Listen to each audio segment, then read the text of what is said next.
Bueno, pues bienvenido al episodio 13 de Nuevo Fútbol, ya 13 episodios de este podcast en el que analizamos un poco más a fondo, más a profundidad los partidos más relevantes del fin de semana. En este episodio solamente analizaremos 4 partidos, aunque uno de ellos es absolutamente vital o muy importante de revisar, que pues como todos sabrán es el Leverkusen Werder Bremen, que corona como campeón al Leverkusen de Xabi Alonso, uno de los mayores hitos de un futbolista convertido en entrenador en su primera temporada. Como digo, 4 partidos a analizar en este episodio, y será un episodio distinto porque, como se habrán dado cuenta, no hay video. Este episodio es solamente en audio, quiero probarlo, me ahorraría mucho tiempo de producción del podcast, además de que creo que podría generar una mejor calidad en el audio. Entonces lo estaré probando así, un poco de imágenes, quizá un video un poco menos estático, pero un fondo menos estático, pero bueno, no habrá mucho que ver, no habrá cámara en este episodio.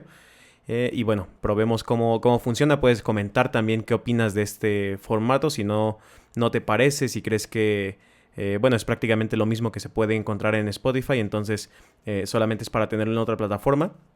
Comenta cuáles son tus impresiones de este formato y podemos comenzar con el partido entre Mallorca y Real Madrid.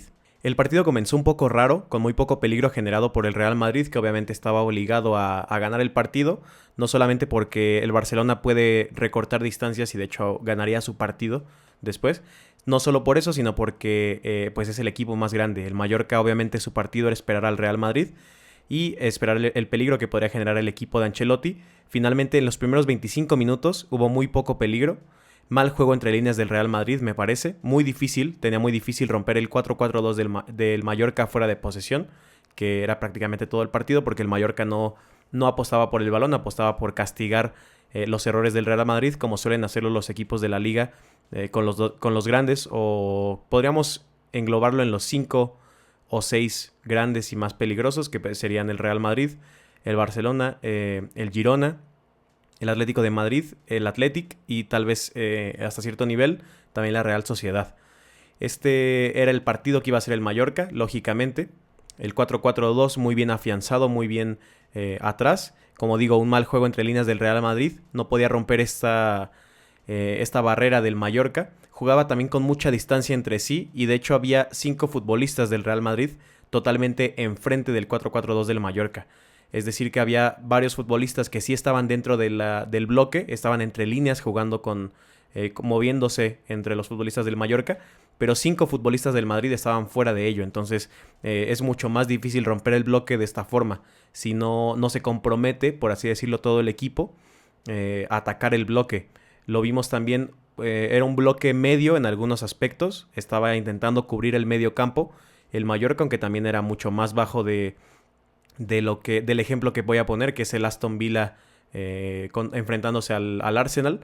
Son 2 ejemplos de cómo un equipo intenta jugar en un bloque medio, que fue el Arsenal, aunque finalmente no le funcionó, y cómo el Madrid empezó muy mal a jugar contra este bloque bajo. Modric bajaba mucho para ayudar en la construcción. Era un doble pivote, por así decirlo, de Tchouaméni y Modric, 2 futbolistas en la base. Modric suele hacerlo bastante, sobre todo cuando hay este tipo de problemas de construcción, el bajar mucho para ayudar en este aspecto. Otra vez lo hizo, aunque finalmente también el poco peligro tiene mucho que ver con el que estuvieran fuera Vinicius y Rodrigo, que no estuvieran en el partido para darles descanso. También Rodrigo me parece que estaba golpeado, no recuerdo, pero bueno, muy poco peligro también generado por estas 2 cosas, porque estaba el equipo mal plantado, mal posicionado, y porque faltaban piezas absolutamente claves. También era un partido de sensaciones, para obtener buenas sensaciones o para sentir cómo estaban algunos futbolistas de cara al partido más importante de la temporada, que es contra el Manchester City, este miércoles. Fue una muy buena primera parte del Mallorca, en mi opinión. Sí, con muchas faltas, pero obviamente este era el partido del Mallorca. Las faltas, interrumpir el juego del Real Madrid, esperar al Real Madrid y a sus errores. Y tomando esto como referencia, creo que fue un partido muy bueno. La primera parte fue muy buena de ellos. Como digo, las faltas pues es parte del juego de este tipo de equipos. La buena primera parte del Mallorca también estaba facilitada por un Real Madrid inoperante. Un Madrid que, como decía, jugaba con futbolistas fuera del bloque, que parecía no tener muchas ideas, en el que perdía muchos balones algunos futbolistas. No había mucha claridad en ataque, entonces este Real Madrid facilitaba también el buen juego del Mallorca. le era más cómodo al Mallorca estar esperando al Madrid. El Mallorca también generaba muchas coberturas muy rápidas al hombre libre, es decir que cuando el Madrid movía el balón de un lado a otro, se generaba un hombre libre, como suele pasar en todos los partidos, pero el Mallorca corría y lograba bloquear a este hombre libre de manera muy rápida. Entonces el hombre libre tenía muy poco tiempo para asociarse, para encontrar un pase, para conducir, para mover al bloque. Era muy difícil generar ventajas desde esta libertad del futbolista, gracias a lo que hacía el Mallorca, porque estaban muy cerca entre sí, entonces podían llegar muy rápido. También tenían marcas pegajosas y muy intensas. Estas marcas de estar pegado al futbolista que estaban cubriendo, no se despegaban, estaban muy atentos el equipo del Vasco Aguirre, haciéndolo bastante bien en muchos aspectos. Sobre todo esto que decía de la defensa en el bloque medio. Jude Bellingham tuvo un remate de larga distancia que fue muy bueno, y estas eran las oportunidades que el Madrid iba a tener. Lo anotaba aquí en mis notas, no recuerdo si también lo ponía en Twitter, pero bueno, eran las oportunidades que tendría el Madrid, y finalmente así terminó cayendo el gol, pero lo comentaremos en su momento. Bellingham, como digo, con un remate excelente de larga distancia. También bajaba bastante Jude Bellingham, participaba mucho en el medio campo, aunque algunos sigan empeñados en decir que es un delantero, obviamente no, y en partidos así se nota mucho la influencia que tiene en el medio campo.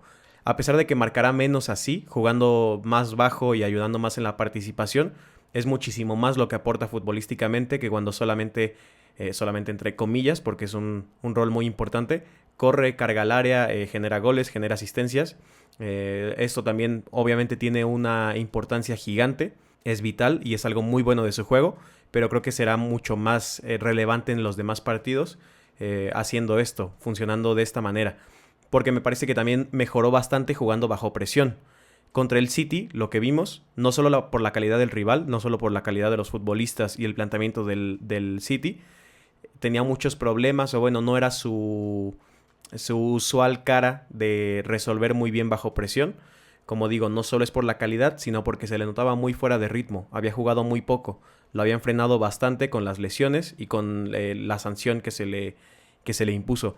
Entonces el hecho de que esté mejorando este juego bajo presión de nuevo, que es algo en lo que es excelente, será una muy buena noticia para el Madrid. De nuevo comentando la importancia del partido contra el City. Y justo hablando sobre el City, comento que teniendo enfrente a los cuartos de final de la Champions League, es normal este nivel de juego del Real Madrid, sobre todo en los primeros minutos, de no saber cuánto arriesgar, de saber que tienes mucho tiempo para resolver el partido, entonces no presionarte demasiado. Es muy normal este juego, también lo comentaré en el caso del Barcelona, muy normal jugar así con estos partidos tan importantes tan cerca, con muchos suplentes, una intensidad media también en todos los duelos, en las carreras que se hacían, en absolutamente todo era una intensidad media, muy entendible obviamente, y era un partido para entrar en dinámica o para meter en dinámica a algunos futbolistas que serán muy importantes como Bellingham. Tchouaméni no juega, pero bueno, también dejó muy buenas sensaciones. Quizá Mendy, Militao también es un poco pensar muy optimistamente.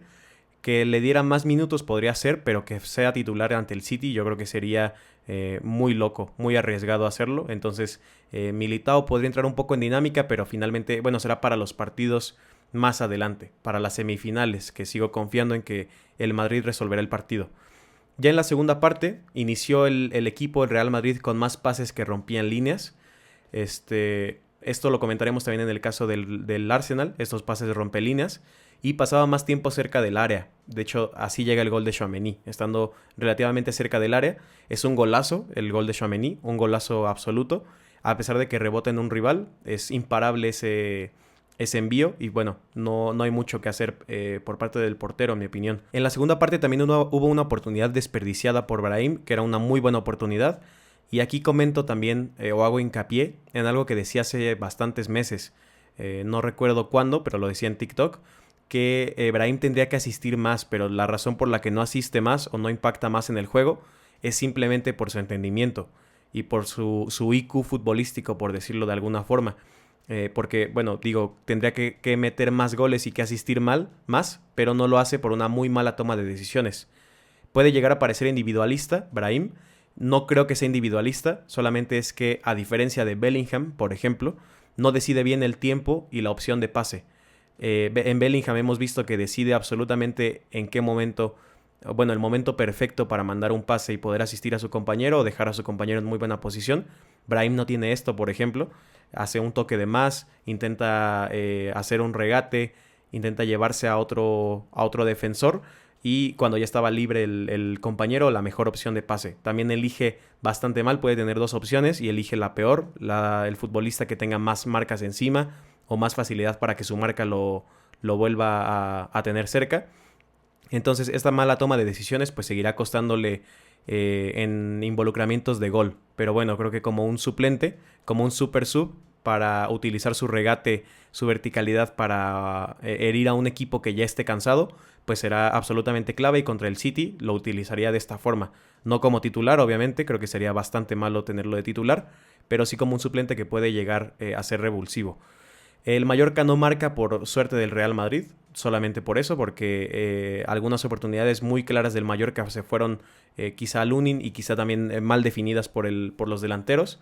También Lunin hace una tajada clave en el minuto 73, una tajada que también salva el partido, porque un empate habría sido un resultado malo, considerando lo que haría el Barcelona después. Y creo que en la segunda parte también ha habido una mejoría considerable, teniendo a Modric, a Tchouaméni y a Vinicius en el campo, a Vinicius entrando como suplente. Tuvo un impacto gigante Vinicius, de un atacante total, como lo he mencionado y como suelo describirlo a Vinicius. Este atacante total es la clave porque ocupa todas las zonas en el ataque. Esto fue diferencial, el hecho de que pueda jugar por la izquierda, también centralizado en la misma jugada, o sea que esto ya está en su arsenal, el moverse perpetuamente por todas las zonas del campo, lo hace diferencial, lo hace un futbolista muy dañino, muy peligroso. También imprime una velocidad y una claridad vitales para cualquier transición. Lo que comentábamos de Brahim, Vinicius lo tiene. Vinicius sí tiene este criterio para dejar el pase en el momento correcto y usualmente a la opción correcta también. Pero la velocidad a la que juega también es una que está al alcance de muy pocos futbolistas en el mundo, de ningún otro futbolista en la plantilla del Real Madrid, porque como digo es muy difícil de encontrar. Y Vinicius también encontró más remates que nadie. Para el brasileño fue entrar y encontrar opciones para influir en el partido desde el gol. Encontrar opciones de remate que él mismo se crea, que lo ha hecho toda su carrera en el Real Madrid, el crearse sus oportunidades. Lo volvió a hacer y bueno, como decía, un impacto gigante. Tenerlo de suplente es una bendición, aunque de manera opuesta al caso de Brahim, Vinicius tiene que ser titular todo el tiempo. Es un arma de destrucción masiva entrando con un equipo cansado, pero también lo tienes que tener todo el tiempo posible en el campo. El Real Madrid creo que mejoró muchísimo en todo, en absolutamente todo, cuando tuvo a sus 4 medios, cuando alineó a 4 medios en el partido. Había más cercanía entre todos ellos, esto hacía que fueras mejor recuperaba más fácil el Real Madrid, y también había más facilidad para jugar arriba de la cancha, para llevar estos balones a Vinicius. Me gustó mucho el partido del Madrid cuando, los minutos que jugaron esos 4 medios. Creo que sí es una sensación bastante buena, y como decía, es un partido de sensaciones. Dividiendo a los futbolistas por sensaciones, diría que tengo excelentes sensaciones con Vinicius, con Camavinga y con Modric. Tchouaméni también jugó muy bien, pero no jugará los cuartos de final contra el Manchester City por la suspensión o por la acumulación de amarillas. De los que sí jugarán, Modric creo que no jugará de titular, aunque no me parecería descabellado, honestamente, viendo lo que vimos en este partido y la tendencia de los últimos partidos también del croata. Vinicius, como digo, muy bien, impacto gigante, ocupando todas las zonas, que será importantísimo ante el Manchester City. Y Camavinga, que también ya lleva muchos partidos jugando como único pivote, en este caso no lo fue, pero que creo que puede hacer un muy buen trabajo. Ya ha dejado muy buenas sensaciones incluso contra el City, que es el equipo más difícil que se ha enfrentado el Real Madrid seguramente. Tengo buenas sensaciones con Bellingham y con Mendy.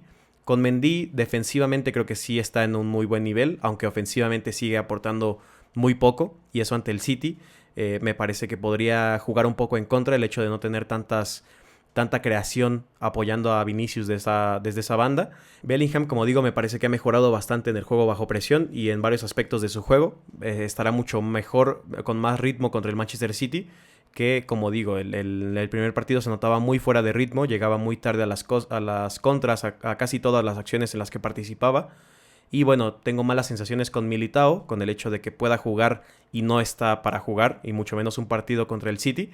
Y con Fede Valverde por el cansancio, porque ha jugado absolutamente todos los partidos como titular de la temporada del Real Madrid. No descansa desde hace casi un año, entonces un partido que será de mucho desgaste también como es la Champions League. Creo que no quiero decir algo que suene muy sensacionalista, pero creo que debería haber descansado Fede Valverde. No tengo las mejores sensaciones con eso, con el cansancio, pero habrá que ver. Habrá que ver cómo va con ese partido. Seguramente haré un video sobre ese partido cuando termine. No pude hacerlos de la semana pasada, pero bueno, de esta semana, pero espero poder hacerlo en el siguiente partido. Y vamos ahora con el segundo partido, que es el Cádiz-Barcelona. En este partido, curiosamente, hubieron muchos paralelismos con el partido del Real Madrid. Un 0-1, igual, el mismo marcador.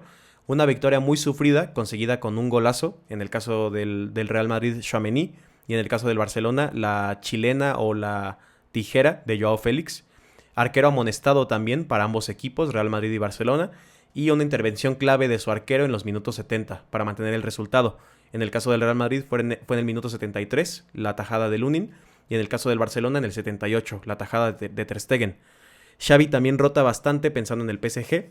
De hecho, los tres de arriba que juegan son suplentes. Es Joao Félix, Vitor Roque y Ferran. Y da descanso a los que vuelven de lesión. No son titulares Pedri ni De Jong. También Marcos Alonso y Ford entran en el 11, que no creo que tengan minutos. O bueno, por lo menos Marcos Alonso no tendrá minutos contra el PSG. Pero bueno, resolver este partido con suplentes era una buena idea en mi opinión. Sergi Roberto y Romeu eran el pivote. Y los primeros 20 minutos creo que fue mejor el partido del Cádiz. Era muy agresivo, se movía y transitaba sin demasiada presión del Barcelona. En un 4-4-2 también. Usualmente, la táctica preferida de este tipo de equipos en la liga y en muchas otras competiciones. Transitaba y se movía sin demasiada presión porque era una mala presión del Barcelona precisamente. Sus dos primeras líneas no hacían mucho por frenar al Cádiz, no hacían mucho intento de frenar al Cádiz. Y de la línea defensiva solamente Cubarsí tuvo un muy buen partido y un muy buen inicio. Solo el canterano tuvo una proposición, o bueno, un propósito en el partido. Era agresivo, jugaba hacia adelante.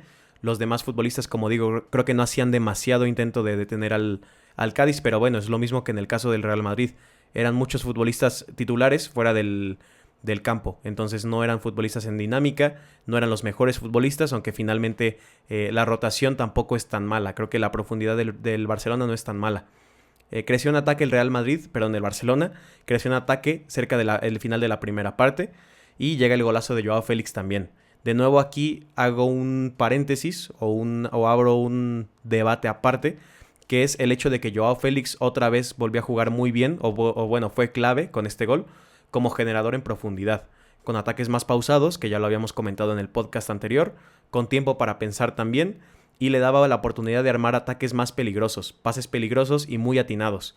Entonces creo que Joao Félix, incluso jugando más retrasado de lo que suele hacerlo como un segundo delantero, puede influir bastante bien en este tipo de partidos y en la mayoría de los partidos, y suele imprimir esta pausa en ataque que el Real Madrid necesita muchísimo. Digo, el Barcelona, otra vez lo volví a confundir, pero bueno, creo que esta faceta del juego de Joao Félix es bastante interesante y debería probarse más, o por lo menos creo que saldrá a relucir más en los siguientes partidos. Ya en la segunda parte empeoró la defensa del Barcelona también. Fue un ataque constante, sobre todo por aire del Cádiz, que buscaba muchos rebotes dentro del área, y es una buena opción también para un equipo así, un equipo que no puede jugar o construir ataques posicionales contra el Barcelona, es enviar balones al aire, que los baje el más alto que usualmente es el 9, o bueno, en muchos casos es el 9, y esos rebotes que baja el 9 los aproveche los demás atacantes para poder intentar marcar. Una buena idea muy común, de nuevo, y que estaba no dando resultados porque no llegó una acción demasiado clara, pero sí estaba incomodando bastante al Barcelona. El Barcelona intentaba salir con envíos largos, pero que eran bastante desatinados, eran pobres, y también muy desaprovechados los que sí llegaban por parte de Vitor Roque. Este también es un estilo de juego o una acción muy común, muy tradicional, que ha intentado muchísimo Xavi, de nuevo destacando un poco el hecho de que no es un entrenador cruifista como tal, es un entrenador con una táctica incluso más tradicional, en mi opinión, de lo que pueden ser otros entrenadores de juego de posición de la actualidad. Intentaba salir con estos envíos, como digo, Vitor Roque no los aprovechaba y esta es la principal diferencia, una de las diferencias más grandes con Lewandowski. Obviamente Lewandowski es un 9 mucho más completo, ni qué decir, pero bueno, es una diferencia muy grande con Lewandowski esta manera de aprovechar los envíos largos. Vimos cómo Lewandowski los aprovechaba contra el PSG con un movimiento constante y una muy buena activación para recibirlos. Vitor Roque es un 9 muy diferente, muy distinto. Sosteniendo a los centrales, no me parece que hizo un buen partido. De hecho, me parece que hizo un mal partido en esto, sosteniendo a los centrales, intentando mantener el balón o la posesión en el campo rival o jugando amplio. También en esas tres cosas me pareció un partido pobre de Vitor Roque. Creo que vivirá mejor cuando pueda estar en el área recibiendo los envíos, anticipándose al central, como lo ha dejado, nos ha dejado ver un poco. Creo que ese es el estilo de 9 que es. Y bueno, por físico, por entendimiento, no creo que pueda hacer este tipo de cosas aún. Este tipo de cosas como el plan de Xavi con Lewandowski ante el PSG. Últimos minutos del partido del Barcelona fue mucho ping-pong. Fue un partido sin control en este cierre, que es lo que suele ser. Es la tónica de los partidos usualmente del del Barcelona de nuevo. Y fue una victoria sufrida para el Barcelona. La segunda parte fue más incómoda incluso para ellos.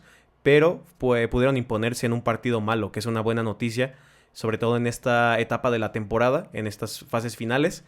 Buena noticia también de cara a su partido más importante en Europa en los últimos 4 años, que es contra el PSG. Cerrar ese pase que no tienen garantizado porque solamente es un gol de diferencia, pero que está encaminado obviamente, y cierran en casa además. También es buena noticia porque demuestra que tiene demasiada calidad el plantel y más rotación de lo que se reconoce también. Puede rotar con algunos futbolistas que sí son muy buenos suplentes, como Joao Félix por ejemplo, Vitor Roque que también está creciendo, Fermín también me gusta bastante, y no tiene que sacrificar los partidos perdiendo su 11 titular. De nuevo, una buena noticia que se comenta bastante poco. Y por último, destacaré al mejor futbolista del partido, que fue Cubarsí. De nuevo, el futbolista de 17 años, el central, tuvo un muy buen partido con balón, pero también creo que puede ser uno de sus mejores partidos defensivamente. Condujo e intervino excelentemente. Condujo, es decir, aporta con balón e interviene defensivamente.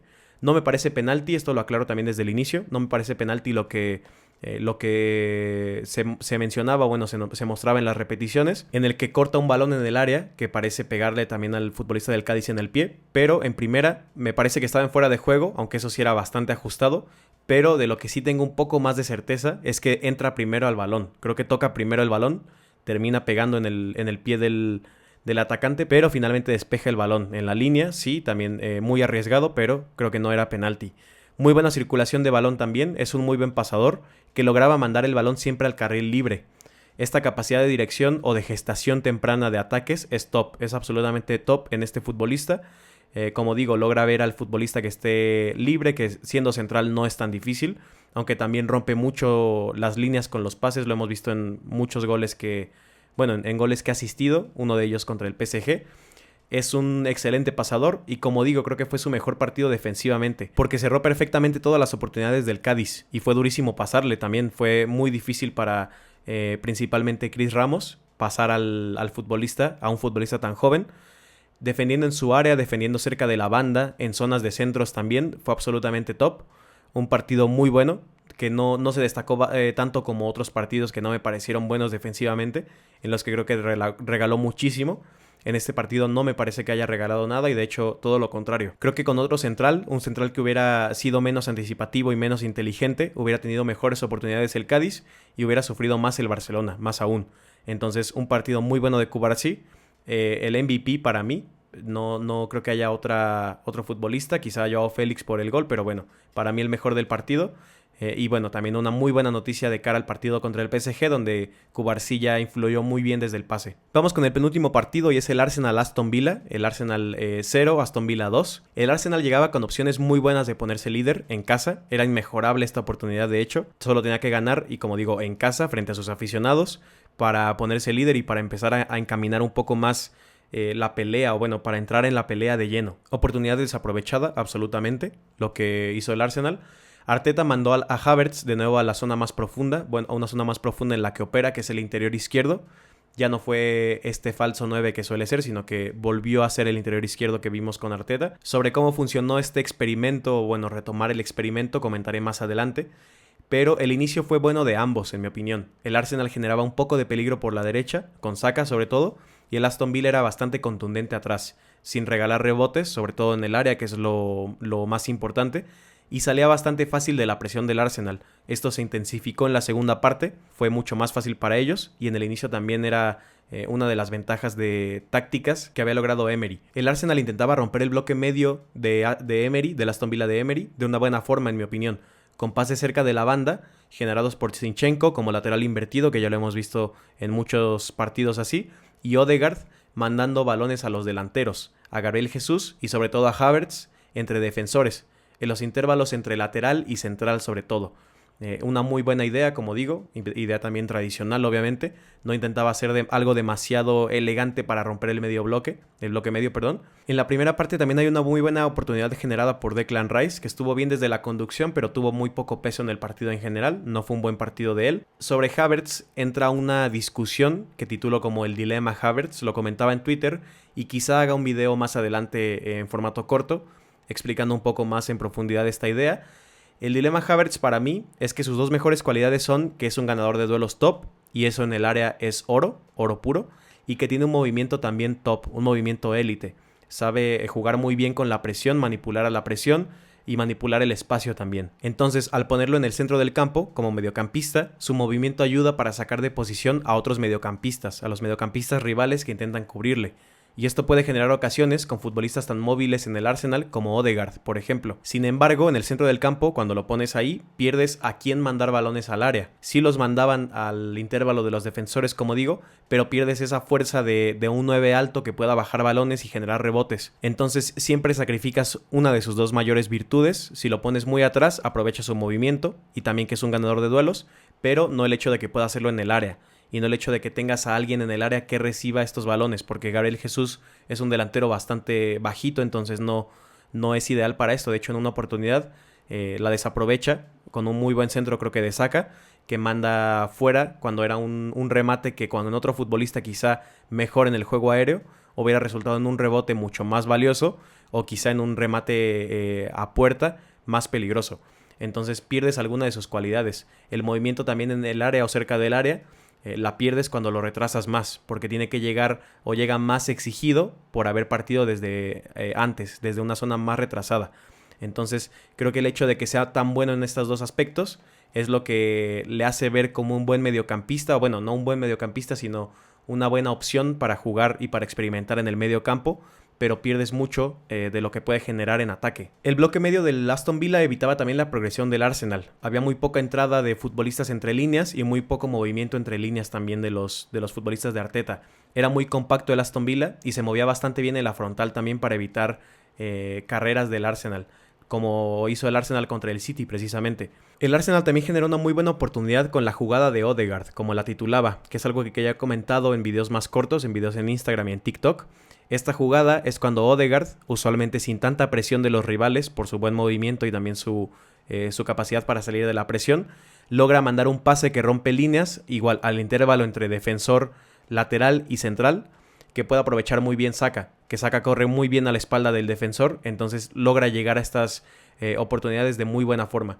Lograron hacer esta jugada y fue muy buena oportunidad, pero finalmente no generó nada más. Esto me llamó mucho la atención, las buenas carreras al espacio que fueron desaprovechadas. Conté por lo menos 5 muy buenas carreras al espacio en el partido, en la primera y en la segunda parte.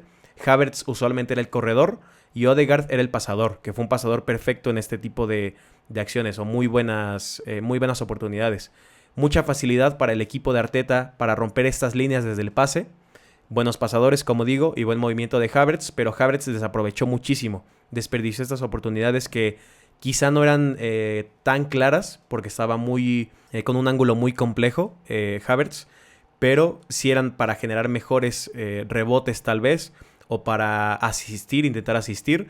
Finalmente, como digo, las desaprovechó, pero estas buenas carreras creo que es algo que deberá tener más en cuenta el Arsenal. Malos resultados, pero una muy buena idea, en mi opinión. Esta idea de correr al espacio, las carreras que estaban muy bien gestionadas por Odegaard, pero quizá no tan bien resueltas por Havertz. Era un ataque lento también y meditado para el Aston Villa. El Aston Villa suele depender mucho de su movimiento entre líneas y de pases perfectos también.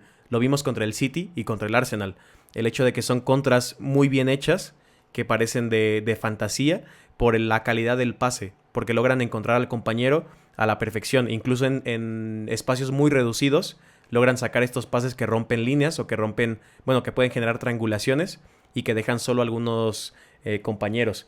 Tenían muy poco tiempo para girarse, usualmente, y muy poco tiempo para encontrar compañeros, y aún así lograban sacar estas acciones. Me llama mucho la atención esto, creo que tiene que ver con una muy buena gestión de los entrenamientos, una muy buena preparación de este tipo de acciones. Creo que sí son ensayadas, pero también es ensayada esta habilidad o esta acción. Quizá no son ensayadas el a quién se la voy a pasar, pero sí es ensayado el pase en muy poco tiempo y bajo mucha presión. Fue una excelente defensa del área del Aston Villa también, una defensa aérea perfecta y un partidazo de Diego Carlos, que también estuvo impasable. Me parece el segundo mejor del partido, después de Odegaard, que de hecho pasó directamente a él. Odegaard me pareció brillante desde el pase, un partidazo también del noruego. En la segunda parte también fue muy bueno y lo termina sacando Arteta de manera inexplicable, que quizá por ahí también pasa el hecho de que el Arsenal haya perdido el partido. Los últimos 10 minutos de la primera parte fue un ida y vuelta, un poste de Ole Watkins y una salvada del Dibu, un momentum ofensivo también del Arsenal y más oportunidades para los de Arteta, y me parece que este momentum del Arsenal surgió porque los mediocampistas del Aston Villa estaban más separados de los defensores, esto debido a que había más transiciones, era más largo el partido, era partido de ida y vuelta como decía, entonces como estaban atacando los mediocampistas, McGinn y Tielemans, se me fue su nombre por un momento, estaban atacando, entonces la transición era mucho más lenta y podía aprovechar estos espacios entre las dos líneas el Arsenal.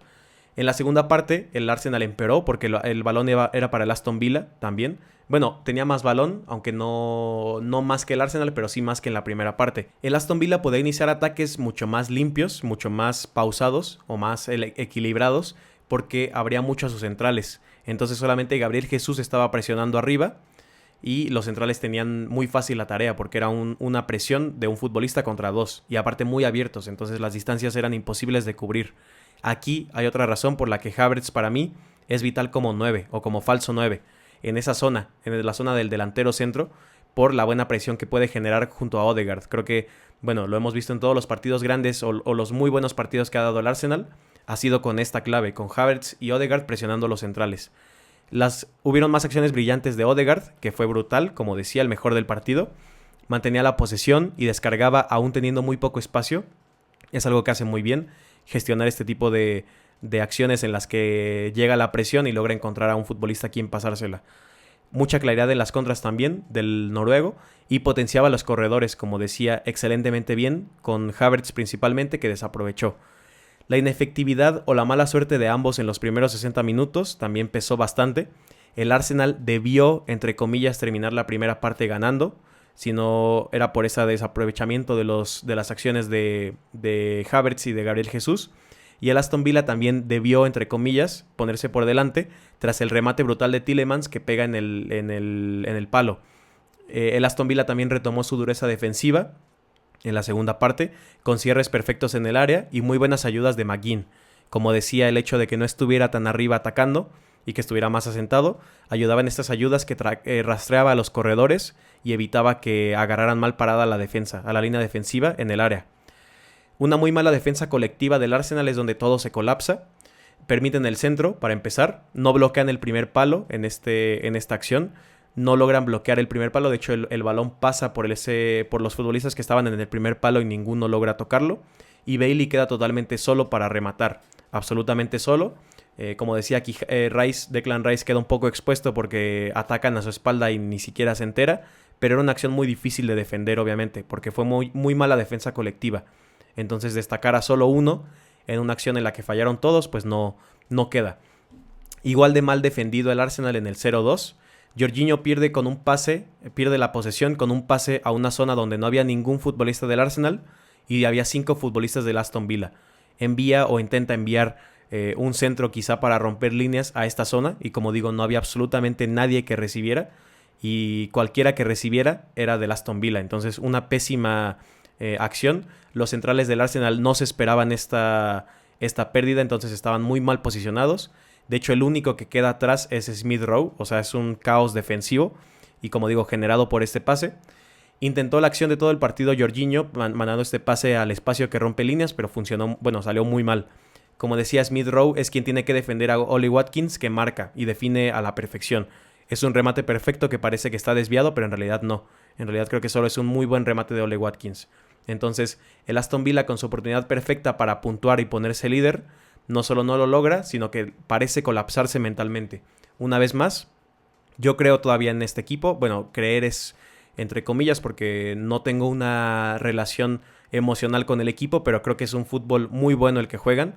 Creo que tácticamente todo en cuanto a roles, saben exactamente a qué juegan y es un estilo muy bueno, creo que está muy bien trabajado, como digo. Entonces, futbolísticamente no tengo argumentos en contra del Arsenal, pero anímicamente sí, por ese tipo de cosas. Por el tipo de cosas de la temporada pasada también, de este tipo de colapsos, bueno, estas caídas mentales. También las caras de los futbolistas después de los goles son un poema, son muy elocuentes. Dicen mucho de la desconfianza que tienen, creo que ya lo ven perdido, entonces la oportunidad directamente está pulverizada, quizá, por competir con la liga, por la liga. Creo que el Manchester City no podrá ganar todos los partidos, pero tampoco el Arsenal. Entonces, que tiene un calendario más complejo. Entonces, habrá que ver qué sucede, pero bueno, sí un resultado muy complejo para las esperanzas del título del Arsenal. Y bueno, cerramos este episodio con el partido más importante de la jornada, que fue el Leverkusen-Werder Bremen. El partido en el que el Leverkusen de Xabi Alonso por fin logra cosechar el fruto de su trabajo. Bueno, uno de ellos, de los que puede conseguir en esta temporada. Campeones de la Bundesliga, un campeón brillante de la Bundesliga, de los mejores en la historia simplemente por números, por la cantidad de puntos por partido y por el invicto, que es algo increíble. Entonces no me adelanto, comenzaré por el inicio como debe ser. Leverkusen-Werder Bremen. El Leverkusen sin balón comenzaba con un 3-5-2, como suele hacerlo. El partido de siempre, aunque finalmente se rompe. Creo que en la segunda parte se rompe un poco el partido por la intensidad emocional del encuentro. Porque se veían campeones, se sentían campeones, seguían yendo hacia adelante. El equipo también, el Werder Bremen, seguramente veía en esta oportunidad, en este partido, una oportunidad dorada para generar algo de felicidad para sus aficionados, al menos, venciendo al equipo invicto, siendo el primer equipo en vencer a Leverkusen. No pasó, pero bueno, inició con el 3-5-2 usualmente utilizado por Alonso. Una movilidad al máximo y una agresividad brutal del equipo en el que todos atacaban, lo vimos en los primeros minutos. De hecho, en el minuto 7 hay una oportunidad de Tela para Hincapié, que parte como carrilero. Entonces, dos defensores, uno más defensor que el otro, Hincapié, en las bandas, generando oportunidades y casi generando un gol. Una oportunidad muy buena que desaprovecha Hincapié. Obviamente no es un atacante top, entonces se entiende. Sin Palacios, sin Ezequiel Palacios, había posiciones más riesgosas, entre comillas, de Leverkusen, en mi opinión. Más pérdidas y menos asedio ofensivo en los primeros minutos. Sí había mucha movilidad y mucha agresividad, pero como digo, sin este futbolista que es absolutamente crucial junto a Xhaka, era mucho más fácil que se perdiera el balón por parte de los futbolistas de Alonso. Andrich también se lograba posicionar dentro de los dos delanteros que presionaban, en el 4-4-2 del Werder Bremen. Se metía también entre las dos primeras líneas de presión sin muchísima oposición. Podía transitar libremente el futbolista. La típica rotación entre el 3-5-2 y el 3-4-3 del Leverkusen, que hemos visto toda la temporada, mantenía bastante amplio al Werder Bremen y así no podían presionar a todos. Por eso lograba meterse Andrich sin demasiada oposición. Como vemos, en el 3-5-2 y en el 3-4-3, siempre la superioridad está en el medio campo, está en la mitad. Entonces abre demasiado al rival y por eso no pueden llegar a hacer estas cercanías o hacer este 2 contra 1 y quitarle el balón al que está en el carril central. Es una muy buena idea de Alonso que hemos visto repetir en todos los partidos, bueno, en muchos partidos, y en este partido no fue la excepción. Fue una muy corta, relativamente corta, pero buena participación de Boniface, en mi opinión. Muy buena para lo que venía. Es entendible que no jugara todo el partido y que no estuviera tan fino, quizá, porque desde diciembre no jugaba más de 25 minutos con el Leverkusen. Es una barbaridad. Llevaba muchísimo tiempo fuera de ritmo también. Y jugó como receptor en la frontal. Esto es un contraste con lo que mencionaba de Vitor Roque, precisamente. Fue un receptor en la frontal y facilitaba la distribución cerca del área. Sostenía al central, estilo Lukaku, como suele hacerlo Lukaku, un futbolista también muy físico, muy fuerte. Sostenía al central, lograba distribuir a los futbolistas que estaban cerca de él y generaba oportunidades. De hecho, así llega el penalti. Es Boniface, se la pasa a Tela, Tela se la pasa a Hoffman en el área y le hacen el penalti. Entonces, muy buena participación de Boniface, además de haber marcado el penalti, y se le registra una asistencia también. No es normal, en mi opinión. Aquí también es una una aclaración o un punto aparte que hago. No es normal que un equipo tan ofensivo, pero tan ofensivo como Leverkusen de Alonso, de los más ofensivos que recuerdo, que siempre parece que puede marcar 5 goles en cada partido, esté invicto. Es inexplicable en mi opinión. Está enfocado en ataque casi siempre, pero no sufre tanto en defensa. La mejor defensa quizá es el ataque, pero cuando se prueba a la defensa de Leverkusen, de todos modos no sufren tanto. Saben qué hacer. Ta logra imponerse, o Tag, como le dicen también, logra imponerse también, Jonathan Tah. Mediante la interpretación logra anticiparse a los delanteros y en general la defensa, la línea defensiva no sufre demasiado, incluso teniendo a carrileros tan ofensivos como son Grimaldo, como son Tella, como Frimpong también. Entonces, como digo, es inexplicable. Y otro testimonio de lo que ha construido Alonso, de lo increíble que es el proyecto de Alonso en su primer año completo. Pasando de este punto, hubieron 3 oportunidades grandes perdidas en la primera parte. El palo de Adli fue la más llamativa en mi opinión, pero 3 oportunidades importantes perdidas en la primera parte, además del gol de penalti, pues como digo, deja claro el asedio ofensivo que logra generar el Leverkusen de Alonso. Ya en la segunda parte, la entrada de Wirtz fue clave para ser aún mejores, para que el Leverkusen jugara mejor. Hubo más claridad y mejor flujo en el último tercio gracias a él. Además de que es perfecto regateando y saliendo de la presión. Lo que comentábamos de Odegaard es mucho mejor Florian Wirtz. Logra salir de la presión de numerosas marcas. Entre 3 le logran presionar incluso. Se entienden a la perfección los jugadores con los que está rodeado. Entonces logran salir de estas oportunidades del rival o posibles oportunidades del rival robando la pelota. Logran salir de esto y generar más acciones. Llega un golazo imparable de Xhaka también para hacer el 2-0. Llega cerca del 60 y creo que Xhaka es sin muchísima... Bueno, no creo que haya mucha discusión, de los mejores futbolistas de la temporada, absolutamente. Jugando como 6 es de las piezas más importantes de Leverkusen, de las 3 más importantes quizá, y tiene un liderazgo top además para motivar al plantel también, para llevar hacia adelante el plantel porque es el motor, es el que está en la base siempre. Y este tipo de goles también son liderazgo, también este tipo de acciones en las que uno se atreve a rematar desde una posición quizá un poco más desfavorable, también transmiten mucho al equipo. Entonces me parece un capitanazo, un futbolista muy importante, Xhaka en esta temporada de Leverkusen. Y bueno, el golazo también es la corona sobre su temporada, la cereza sobre el pastel de su temporada, como también sucedió con la estrella, con Florian Wirtz. Lo comentaré también ya en unos segundos. Fue excelente la gestión del partido de Leverkusen también, porque generó superioridad con su once inicial desde el minuto 1, como decía, pero también los titulares que salen desde el banquillo logran sentenciar el partido, que son Wirtz y Frimpong. Entonces, superioridad desde el inicio y más superioridad aún metiendo en dinámica a los que estaban en el banquillo. Partido increíble de Florian Wirtz, ya lo comentaba un poquito, lo asomaba este punto del análisis. Un partido increíble, excelente en lo que ya había comentado, saliendo de la presión, mejorando el flujo y la claridad con balón en el último tercio. Pero además llega el hat-trick que marca y que es el primero en su carrera, agregando también a la mística de la temporada de Leverkusen, en la que todo le sale bien a este equipo. Un hat-trick que fue muy llamativo porque el primer gol es un golazo, es un golpeo increíble con una potencia perfecta y una colocación muy difícil también para el portero, para pararlo. Y también tiene muy poco tiempo entre que se gira y saca el remate. Lo que decía de lo que hace como Odegaard, pero lo hace mucho mejor. Porque Odegaard también además es un 8, no es un 10 como Florian Wirtz. Muy poco tiempo para girarse y para rematar, y aún así logra sacar ese remate increíble.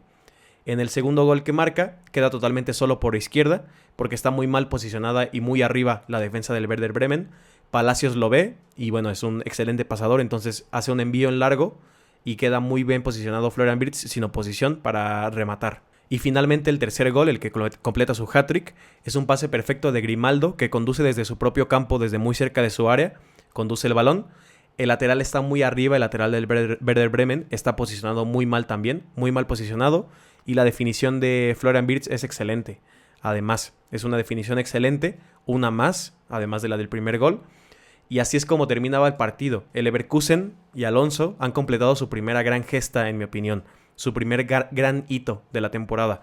Y bueno, de sus carreras, por ejemplo, para Xhaka y para Alonso, o para Wirtz también.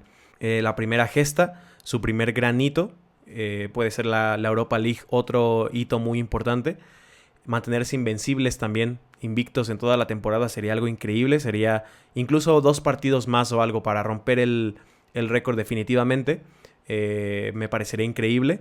La dimensión del título también es gigante. Creo que debemos detenernos y admirar lo que está pasando. Es un título gigante, dificilísimo, muy importante porque es el primero en su historia, la primera Bundesliga en su historia. Y a mí algo que me da cierta satisfacción es poder decir que el fruto del trabajo ya está aquí. No me habría gustado nada ver todo el trabajo de Alonso, toda la motivación, todo la planeación, el planteamiento táctico, técnico, la gestión del vestuario, los entrenamientos, absolutamente todo lo que pasa en los equipos, que lo ha hecho tan bien Xabi Alonso y su equipo técnico. Me habría disgustado mucho ver todo eso tirado a la basura, perdiendo la Bundesliga, pero para mí como neutral dentro de la Bundesliga es algo muy importante eso, el saber que el fruto del trabajo ya llegó, ya por lo menos son campeones de la Bundesliga y son campeones invictos. Si pierden, de todos modos habrían sido campeones invictos porque se coronaron cuando todavía eran invictos. No se quedó solo en aquel buen equipo, no se quedó como el Tottenham de Ange en esta primera temporada, no se quedó como el Girona de Michel, que también se termina colapsando un poco. No terminó como ellos, no se quedó solo en ese buen equipo, en un equipo que recordemos que se haya ganado a las calles, como se dice, que se haya ganado a los corazones de la gente y después no tenga nada que demostrar o que mostrar de esa superioridad. Aquí está un título que mostrar de esa superioridad. La Europa League puede ser otro. Ganó al espectador neutral de esta forma, con un fútbol tan bueno, una historia tan buena, también tan bonita, de la primera Bundesliga en su historia, de Alonso, una leyenda del fútbol como mediocampista transformado en un genio táctico, además de que es perfecto en todo, o sea, es excelente en todo, en la táctica y también en la motivación, en la gestión. La valentía y la garra, el ímpetu también con el que juega su equipo, siempre ofensivo, que no comprometen su estilo, pero también están muy bien protegidos atrás. No se comprometen, no se dejan caer, no dejan caer la cabeza, por eso son invictos todavía. El trabajo, como digo, futbolístico y mental es absolutamente increíble. Y están rodeados de mística también. Es una mística muy grande la que tiene alrededor Xabi Alonso, en mi opinión. El plantel como tal, porque voy a destacar a Wirtz, pero Xabi Alonso creo que es el que contagia esto. Creo que es el futbolista que, bueno, la figura que tiene una estrella muy grande, que está tocado, que está iluminado y transmite todo eso a su plantel. La mística es que el primer hat-trick de Florian Wirtz llegue el día de la primera Bundesliga del Leverkusen. Del canterano logra marcar un hat-trick el día en el que corona a su equipo con una campaña absolutamente increíble como campeón por primera vez en su historia. La inundación de fans en la grada también es algo que, bueno, en el campo, es algo que se recordará también mucho por esta sensación que transmitía.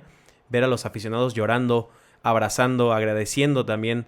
Se notaba en sus gestos, en gestos que hacían de agradecimiento a los futbolistas y al equipo técnico de Xabi Alonso.